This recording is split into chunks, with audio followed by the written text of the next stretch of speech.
नाज़रीन ठटे तरफ़ हलंदासीं जिते रिपोर्ट शामिल कंदासीं वफ़ा अकरम अब्बासी जी। तमाम दोस्त डिप्टी कमिश्नर ठठो जनाब सरमद अली भागत पारां सिंध जे ट्रांसपोर्ट खाते जी तावन सां ग़रीब मुसाफ़िरनि खां इज़ाफ़ी भाड़ो वसूल कंदड़ गाॾियुनि ख़िलाफ़ क्रैकडाउन कयो आहे।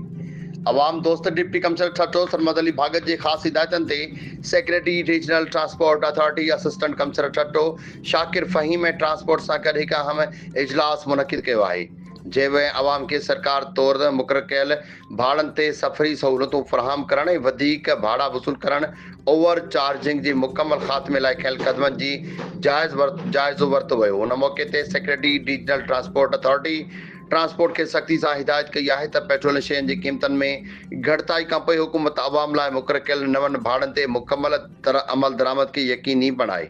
हिन ख़बरदार कयो आहे त जेकॾहिं भाड़ो वसूल कंदड़ गाॾियुनि ख़िलाफ़ बिना कंहिं इम्तियाज़ कानूनी कार्रवाई कई वेंदी। बाद में सेक्रेटरी रीजनल ट्रांसपोर्ट अथॉरिटी लॻापियल इदारनि जे ऑफिसरनि सां गॾु मुख़्तलिफ़ शाहराहनि ऐं ट्रांसपोर्ट अॾनि जो दौरो पिणु कयो। कार्रवाई दौरान वधीक भाड़ा वसूल कंदड़ गाॾियुनि खां मुसाफ़िरनि खे इज़ाफ़ी वसूल कयल रक़म मौके ते वापसि कराई वई। सेक्रेटरी रीजनल ट्रांसपोर्ट अथॉरिटी चयो आहे त अवाम जे हक़नि जी हर क़ीमत ते तहफ़ुज़ खे यकीनी बणाए वेंदो। हुकूमती हिदायत जी भञकड़ी कंदड़ ट्रांसपोर्ट ख़िलाफ़ सख़्त कानूनी कार्रवाई कई वेंदी।